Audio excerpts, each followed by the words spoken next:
ल है साथीहरू के हो यस्तो भनेर भन्नुहुन्छ भने अब यो चाहिँ यस्तै हो साथीहरू। यो अर्ग्यानिक खानेकुराहरू चाहिँ घरबाट मम्मीले पठाइसक्नु भएको छ साथीहरू। यो चाहिँ के हो भनेर तपाईँहरूले थाहा पाइसक्नुभयो हेरेरै होइन। यो चाहिँ हाम्रो देउले च्याउ भन्छ। अनि अस्ति नि तपाईँहरूलाई देखाएको थिएँ नि, यो कस्तो राम्रो मम्मीले पठाइदिनु भएको छ। फुल्नु आँटिसक्यो यहाँ हेर्नु न, फ्रिजमा राख्दा राख्दा अस्ति कहिलेदेखि बेला पार्नु भएको होला यो।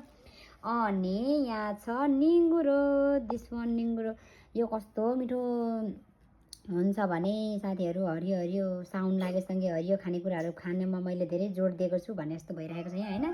अनि निङ्गुरो पनि यस्तो हरियो पो छ त फेरि।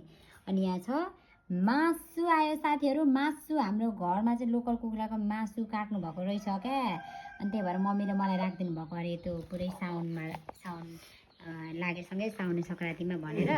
अनि यसरी पठाइदिनु भएको छ। Thank you very much mummy. यस्तो मिठो मिठो खानेकुरा कसले खानु पाउँछ भन्दाखेरि मैले।